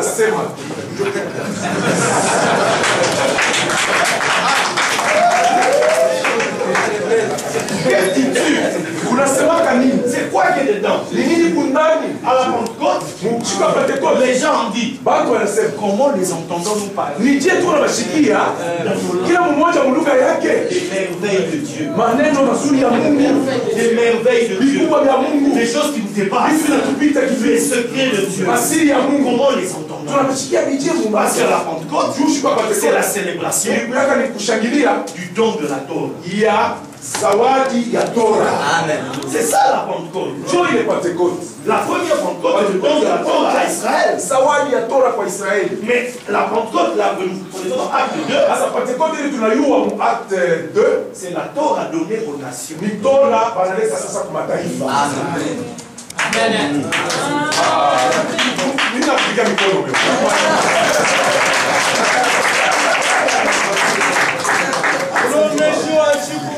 Quelqu'un a compris ça? C'est la Torah aux nations. Mais pour que les autres, Israël nous reconnaissent, ils croient que notre Jésus, ils vont nous écouter. Qu'est-ce que nous disons? Est-ce que nous parlons du secret de la Torah? Comment est-ce qu'on va créer leur jalousie? Comment est-ce qu'ils seront jaloux de nous? Parce que eux se retrouvent bloqués devant le voile. Ils ne peuvent pas passer. Ils sont dans la tradition. Mais nous, si nous avons cru, c'est lui le chemin au travers du voile. Maintenant je vais vers la fin. Et nous allons prier. Vous êtes d'accord? Oui. La Bible dit ceci. Que Jésus est le premier-né. Il est le précurseur. Qui passait le premier. Au-delà du voile. Précurseur, c'est quoi? C'est celui qui va avant les autres. Ça signifie que nous, là, Nikisema shift, on doit aussi aller là-bas. tunapasha kwenda Yesu kutoka. Qui dans nous ici? Ni nani sasa Et shaka? aller là-bas. Ule ashakwenda leo. Au-delà du voile. Ushakwenda ng'ambo ya pili ya Basia. Ah, yeye ashakwenda. On le dit comme ça. Tu as vu quoi là-bas? Kuna bora. Kuna bora. Où sont les secrets? Est-ce que kuna siri? C'est ça la question. Ulizo hivi. Nous disons des choses Tunasemaka vitu parce qu'on l'a lu. juu tulisoma. Mais le problème, Mambo. est-ce que nous expérimentons ces choses? Tunaishi ile vitu tunasema. Tunataka tupingine vitu tunaishi. C'est ça. Nous parlons à nos chrétiens. Tunawaambia waaminifu wetu. Nous leur parlons. Tunawaambia Ils nous écoutent. wanatushikia. Mais à un moment donné, Sasa moyo eux-mêmes se disent, mais il y a un problème. Et que nous-mêmes, on ne peut pas expliquer. Parce qu'on n'a pas compris. Dieu atuelewe. Que tout ça là, c'est une relation avec la Torah. Ni mapatano, uhusiano na Torah. Pesa. Fanye. Pesa. Fanye. Pesa. Fanye. Il faut que tes yeux voient. Sasa hivi macho yako yote. Que tes oreilles. Nasema masikio yako sikie. Tu parles à nouveau Lakini langage. kama useme mpya. Amen. Jésus est le premier fils. Yesu ni mwana wa kwanza. Nous avons tous cru en Jésus. Chibote tunaaminia Yesu. Tunakuwa bana wa Mungu. Mais quel parent ici veut que l'enfant qui est né il y a 20 ans reste toujours un bébé? Ni nani mzazi hapa aisha kuzalaka mtoto kuna 20 ans abakia paka mtoto kiloko bebe? Maintenant, vous qui êtes ici, vous êtes en Jésus depuis Mwe hapa Mungu mu Yesu tangu miaka profeta de ministère de carrière. Maintenant, Sasa quand on parle, kasema unaanza kusema mkinywa hapa. c'est quel langage? Huko kwa bebe. Et puis on s'étonne que ça ne marche pas. Na tuko na shangaa juu ya mitembei. Hébreu 12 Hébreu 12 dit ceci. inasema Ayant les regards fixés sur Jésus, wewe na macho yenye kuweka pa Yesu. l'auteur et le consommateur de notre Ndiye mwenye foi, mwanzo na mwenye anabeba qui en imani échange yetu. de la joie qui lui était réservée, Kuna kupitia utukufu ile ilimwekewa. a souffert la croix, Anateswa juu ya a msalaba. souffert la croix, Anateswa kwa msalaba méprisé l'ignominie, na wanamsalau et s'est assis à la droite du trône de na Dieu. anekala kuume kwa utukufu ya Mungu. Considérez donc celui Na uona ule qui a supporté de la part des pécheurs une telle opposition, ule alichika mateso kupitia papagano hii mateso ya namuna afin que nous là nous ne soyons pas découragés. tushie tushende kupata uregefu wa mzaifu. Parce qu'on nous dit ceci, Tubakwambie vous n'avez pas encore résisté jusqu'au sang mweye amuyashindana na zambi mpaka na en kudamba luttant contre le péché. mkugombana na zambi. Tu ne crois pas? Tusipende sana nyumba. Lisez la suite. Sommet. Vous avez oublié l'exhortation Unasabu ile mafundisho qui vous est adressée comme à des fils. yeye alimfundisha kama batoto onyo bananyonya kama Mon bana. fils, ne méprise pas la correction. Asema mwana wangu hapana kudharau fimbo ama hukumu. Ne méprise pas. Hapana. C'est comme ça qu'il est écrit. Et puis on nous dit, Na banatuambia supportez le châtiment. asema mvumilie fimbo ama mapigo. C'est comme des fils que Dieu vous traite. Mungu eko na miona na ishi na mwe kama batoto. Parce que Juu celui qui n'a pas part au châtiment ule apate mapigo est un fils illégitime. ana mwana wa munyumba. Mais si tu es illégitime, Lakini kama uko wa nje tu n'as pas part à l'héritage. hawezi kurithi. Amen. C'est ça. C'est ça. Mais de quoi on parle? Sasa pale Yesu ni kusema nini? Et pourtant, Pale le châtiment, ile mapigo ce mot-là, ile vous tamu. savez comment vous dites ça en Swahili, ma fille? Unaona vile tunasema Kiswahili On voit de la violence. tunaona ni Mais en grec, mkigiriki c'est païdéa. paidea. Païdéa Paidea signifie inasema instruction. mafundisho. Amen. Ce n'est pas pratique, Haina mapigo, ce n'est pas punition, haina hukumu, c'est instruction. lakini ni kufundisha. En hébreu, Mkiebrania c'est le mot moussa. ni tamko Musa. Moussa, Musa ça signifie inasema instruction. mafundisho.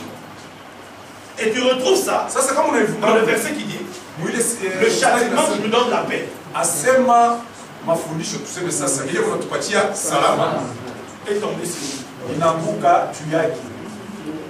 Amen. C'est Ni kusema nini? C'est-à-dire l'instruction. Ni kusema mafundisho. L'instruction. Mafundisho qui nous donne la prospérité, qui nous donne le repos, qui nous donne le bien-être. C'est lui qui l'a. Et par ses meurtrissures, nous sommes guéris. Mais les meurtrissures, c'est quoi? C'est les clous. Les paroles des sages. C'est les traces que j'ai reçues, les paroles des sages. On a frappé Jésus avec le bâton. On a déchiré sa peau. Mais c'est quoi? C'est dans Proverbe. La Bible dit que la folie est attachée au cœur de l'enfant. Mais la verge de la correction éloignera cela. C'était l'image. Le bâton, c'est la Torah. Le coup de bâton, c'est pour déchirer le voile. C'est pour enlever l'ignorance, enlever la folie. Les clous, c'est les paroles des sages. Ecclésiaste 8 dit ceci: qui est comme le sage? Qui est comme le sage? Qui connaît l'explication des choses? Choses là, en hébreu, c'est dabar. Dabar, c'est aussi la parole. Donc le sage, c'est celui qui connaît l'explication des secrets. Et lorsque tu as l'explication, ta face, ton visage change. Voilà pourquoi au sommet de la montagne, il est transfiguré. Il est passé d'un visage à un autre. Il était comme le soleil. Maintenant, il était le conteneur de la lumière. Maintenant, il peut éclairer. Maintenant, il peut enseigner. Voilà pourquoi la voix a dit: celui-ci est mon fils. Il se tenait entre Moïse et Élie. Moïse, c'est les Écritures. Élie, c'est l'esprit de la prophétie qui va à l'intérieur, qui enseigne les secrets. Maintenant lui est au milieu. Maintenant la voix dit: écoutez, c'est mon fils, c'est mon étudiant. Il est allé à mon école, il a reçu mon châtiment, il a reçu mon instruction. Maintenant, écoutez,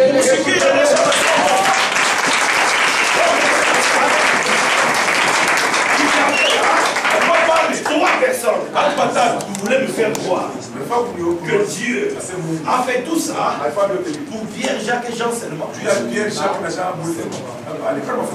Parce que les trois représentaient la création.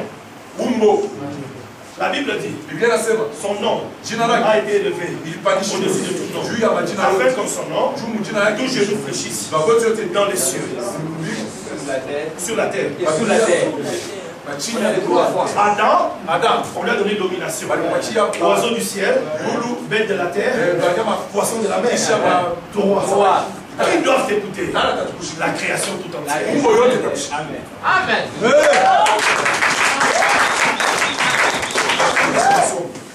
Dieu veut que les fils, pas bateau, vous comprenez la différence?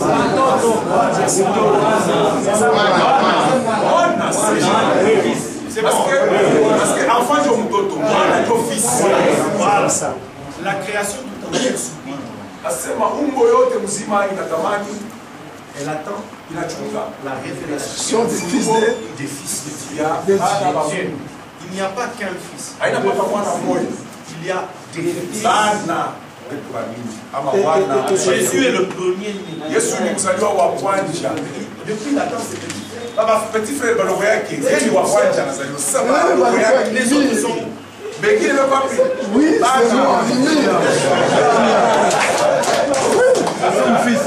son fils. Alléluia.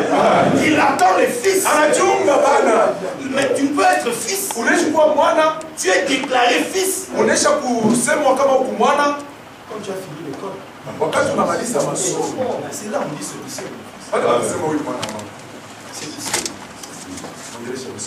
Quand l'évêque général a prié pour moi en 95, j'ai vu l'Esprit Saint qui qui marchait avec lui, ilikuwa natembea naye, le prendre par la main inanibeba kumkono et m'emmener devant une école. na nipeleka kwa masomo. Et il m'a dit ceci, Ananiambia hivi, c'est ici que tu viens. huyu ndio unapaswa kwenda. Tu auras besoin de lui. Utakuwa na lazima ya mafuta. J'ai dit, je trouverai à l'intérieur. Sasa nitapata mle ndani. Dieu m'a donné des connexions. Mungu ananipa kupatana na Il m'a ushirika fait na watu. travailler des hommes de Dieu. Napata watu wa mingi, Mungu wakubwa. Au travers de j'ai reçu l'huile. Kupitia kwako mimi napata mafuta. L'huile, c'est pour éclairer ta lampe. Mafuta ni juu yako, angazia lambi yako. Ta lampe, c'est tes yeux. Ala yako ni macho yako. Pour voir la parole. Tuko watu waone neno. David était appelé la lampe d'Israël. Daudi alikuwa mwangaza ama lampi ya Israeli. Pourquoi? Juu ya nini? Parce que David entrait dans la révélation de la Torah. Daudi alikuwa anaingiaka mfunuo ya Mungu. David dit, Daudi anasema, ouvre les yeux fungua macho yako pour que je contemple juu nione les Alléluia. merveilles de ta loi. Alléluia. nipe macho Ouvre yako. les yeux. Yo. Fungua macho Oui, yako. ça c'est notre prière aujourd'hui. Ndio maombi yetu sasa. Nous sommes des bergers. Tuko wachungaji Et le père des bergers, na bazazi baba, le père des bergers, bazazi baba le chungaji, père des rois, baba falme c'est David. ni David. Jésus est fils de David. Kwa sababu Yesu ni mwana wa Daudi. Pour régner sur terre, Jésus doit être fils de David. Ndio kutawala hapa dunia, Yesu alipasha kuwa mwana wa Pour Daudi. être des vrais leaders, Juu kuye kiongozi nous mzuri. devons être des fils de David. Unastahili uwe mwana wa Daudi. Et Dieu a promis à David Sasa Mungu alimulaka que Daudi. les nations viendront. Asema mataifa itakuja. Ils viendront à lui. Itakuya kwake C'est yeye. ainsi que Dieu le glorifie. Ndio kwa maana Mungu anamtukuza. Nous, on nous a. Sasa shina Nous anatufundisha. avons cru au fils de David. Tunaaminia mwana wa Daudi. Nous avons cru au rejeton de David. Tunaamini ile chipuko ya Nous avons Daudi. cru en lui. Na tunaamini ndani C'est mwake. en lui que nous avons. Sasa ndani yake ndio Alors tunaamini. nous devons faire la prière de notre Tunastahili Père tufanye maombi ya baba yetu devant notre Dieu. mbele ya Mungu wetu. L'Éternel, Kwa milele le Dieu de David. Mungu wa Daudi. L'Éternel, Mungu wetu. le Dieu de Moïse, Mungu wa Musa. qui a donné la Torah, Unaleta qui a toba. donné les Écritures. Unaleta miandiko. L'Éternel, Mungu wa le milele. Dieu de Jésus, Mungu wa Yesu. notre Messie, Masia wetu. celui par qui nous sommes dans l'alliance. Chia kwake ndio tuko mwagano. Nous devons lui demander. Tunastahili tuombe. Ufungule macho yetu. Nipe macho nione. Nous sommes dans le milieu. Regardez, on sert depuis trop longtemps. Tunatumikia Mungu zamani sana hivyo inaweza kutoka. Il y a parmi vous des gens qui ont fait des miracles que même moi je n'ai pas fait. Wengine wanafanya hapa katikati tumiujiza ile ile ashikufanya. Il y a des gens parmi vous, vous avez rassemblé des foules que moi je n'ai pas rassemblées. Wengine hapa balikusanyisha bantu bale yeye ashakusanyisha. Regardons nos vies. Sasa tuangalie sasa maisha yetu. Est-ce que c'est comme ça qu'on doit être? Tunapasha kuishi vile Sincèrement. kweli kweli. Je vous pose la question. Tuambiane tu. Ni swali wanaliuliza. Tunapasha kuishi hivi. Non. Je voudrais qu'on prie aujourd'hui. Napenda tuombe leo. Oublions nos titres. Tusabweni ile ma askofu. Baba Yusufu. Ile ma. Weke mbele kukuelekesha. Ile ndio na tu. Prions pour David. Tuombeni kama Daudi. Fungula macho yetu. Disons-lui, nous sommes aveugles. Mwambie asema tuko kwa vipofu. Nous sommes sourds. Tuko viziwi. Nous ne connaissons pas ces choses. Hatujue vipindi. Nipe macho nione. Je suis sûr. Niko mwenye kuhakikishia. Parce que Jésus l'a dit. Juu Bwana Yesu alisema Celui qui croit en lui, ule anamwaminia des fleuves d'eau vive. asema chemchemu ya maji ya uzima itatoka mroho yake. Mais tu parles de quoi? Sasa anasema nini? Parce que des fleuves sortaient d'Éden. Bahari ilikuwa natoka kwa Edeni Il va faire de toi un Éden. na atakufanya uwe Edeni. Toi. Oui, Mais c'est quoi Éden? Edeni ni nini? Le jardin. Ile bustani ni nini? C'est le domaine où coule un fleuve. Ni shamba ile katikati yake mna maji na inateremka. C'est un peuple Ilikuwa ni taifa. qui vit là où il y a un fleuve d'eau. Taifa ule kunaishi kupembeni kwa bahari kunaleta uzima. Ce fleuve-là, Ile bahari ama mtoni c'est la Torah. ndio Tora. Mais ce fleuve-là, Ile Tora, à ile quatre maji bras. iko C'est ça. na mikono yote. Écoutez ce que les rabbins disent. Sasa mshike mwalimu yule anasema Que la Torah ile Tora a 4 niveaux d'interprétation. iko na matua ine ya kufananisha. Premier niveau. Sasa Et c'est là que je vais te hatua ya kwanza ndio pale nitashimama. Premier niveau. Hatua ya kwanza C'est ce que tu lis. ni ile uko nasoma. Deuxième niveau. Hatua ya pili Tu peux interpréter par les paraboles. unaishi kutafsiri kufuatana na mafumbo. Faire des comparaisons. Unafananisha C'est ce que Jésus faisait avec la foule. ni ile Yesu anaweza kufanya bantu.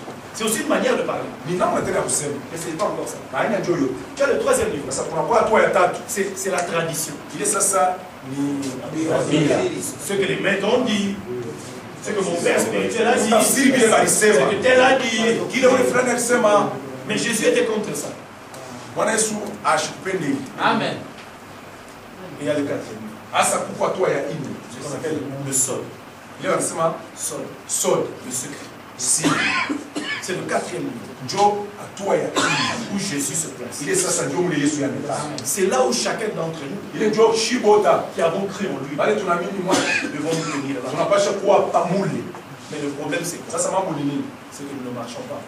Shia tutembee pamoja naye. Nous faisons partie Shie tukuba usehemu de ceux à qui Jésus donne dans la parabole en disant ya bale Bwana analeta hii fungu anasema. ils viendront vers moi Anasema takuja et kwangu. ils diront nous Abatasema avons fait des miracles, tulifanya miujiza juu ya nous jina avons lako. chassé des démons, Tulifukuza mapepo nous mjina avons yako. fait telle chose en ton nom. Tulifanya kitu fulani mjina Il yako. leur dira quoi? Sasa atawaambiaka nini? Mutokeni mwende Je mahali. ne vous ai jamais Mishia mijiwaka. connu. Kumijua. Connu là. Kujua kule. C'est comme si la relation d'un homme et une femme. Kikusa mapatano ya mwanamke na mwanaume. Mais qu'est-ce qui se cache derrière ça? Ni nini nafichama muli? L'homme donne à la femme la semence. Mwanaume anapatia mwanamke mbegu. C'est la semence secrète. Ni mbegu ya siri. Quand l'homme donne la semence à la femme, Wakati mume analeta mbegu kwa mwanamke, est-ce que tu vois la semence? unaonaka ile mbegu. C'est la parole secrète. Ni neno ya siri. Il dit, je ne vous ai jamais connu. C'est mishia mijua. Vous n'avez pas les secrets avec vous. Hauna na siri wewe ya kuwe nayo mishukujua hata ufanye. Tu as fait des miracles. Ulifanya miujiza. Beaucoup d'entre nous, Katikati yetu bamingi. nous avons reçu l'imposition des mains de Bali Dieu. tuwekea mikono. Depuis que cet homme de Dieu qui passait m'a imposé, Tangu weka mkono kwa ule mtu. je commence à voir les choses se faire. Unaanza kuona vitu vinafanyika. Et tu penses que c'est fini. Na unasema ilishapana. Non. Hapana. Ça, c'est l'esprit de l'autre. Ile ni roho ya ule. Si tu ne profites pas de ce moment-là Sasa kama wao profite mwile wakati pour entrer dans les juu secrets, ingie musiri tupate ça yako va s'arrêter. itashimamia pale zingia. Amen. Élisée Elisha a marché avec l'esprit d'Élie. alitembea na roho ya Elia. Comment expliquer? Sasa namna Que kanifanya. Élie monte au ciel, Elia anapanda, mais Élisée qui a eu la double portion Elisa anapata ye hatua mbili mara mbili de l'esprit d'Élie ya roho ya Eli. meurt malade. Anakufa ye mgonjwa. Mais Elie alinyanyuliwa. Amen, amen. Amen. Il faut que tu atteignes un moment donné de ta vie Nastahili maisha yako upate hatua moja où Dieu va te dire, ila Mungu atakwambia lève-toi, shimama, quitte la maison de ton père, toka mnyumba ya baba yako. va. Wenda. Et en hébreu on dit, Na Mkiebrania wanasema va vers toi-même. wende kwako wewe mwenyewe. Quand tu es chez ton père, Kama uko kwa baba yako c'est pour apprendre. ndio kufunga. Quand tu es sous l'onction de ton père, Kama uko chini ya mafuta ya baba yako profite pour recevoir les clés. upate mafunguo. Mais tant que tu es sous ton père, Wakati uko chini ya baba yako tu n'es qu'un héritier. uko muriti, Mais tu n'es pas encore un père. mais hauyakuwa na wewe baba. Tu deviens père Utakuwa baba quand tu as maintenant en toi la sémence. wakati sasa unapata ile mbegu na wewe nani unakuwa nayo ya kupatiana. Un bébé qui vient de naître, Mtoto ule anatoka kuzaliwa. c'est un garçon. Chini mwanaume. Il a tout d'un garçon. Eko na vyote vya Mais mwanaume. est-ce qu'il peut se marier? Anaishi kuoa. Vous lui donnez une femme, il peut lui faire un enfant. Ukimpatia mwanamke atamzalisha. Mais il n'a pas encore les sémences. Hana na mbegu. Maintenant, si tu n'as pas encore la sémence, Sasa kama una na mbegu, Jésus dit, Yesu anasema la parole, neno c'est la sémence. ni mbegu. En grec, Sasa mkigreek sémence, mbegu c'est sperme. ni sperm, maji ya wanaume. C'est ce que ça signifie. Ile inafundisha. Mais si tu n'as pas encore ça spirituellement, Sasa wewe mkiroho uyakuwa na ile maji ya wanaume ya kuzalisha. tu vas donner vie aux gens comme moi. Utaleta mshima kwa watu jemo ndio kukauka kwa vidongo katika bebe.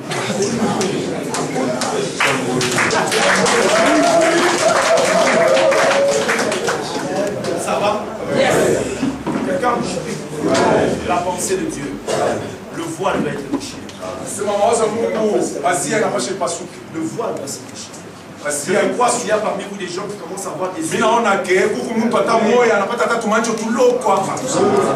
qui commencent à réaliser Anaanza quelque chose. kuvumbula kusema huku kintu. Les obstacles que tu as eu jusqu'aujourd'hui, Ile vikwazo huku nayo hapa sasa. c'est pas parce que tu es mauvais. Haina njia sio huku mtu mbaya. Non.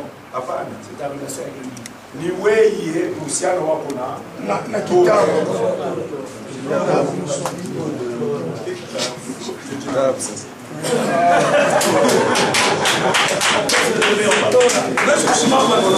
Oh yes.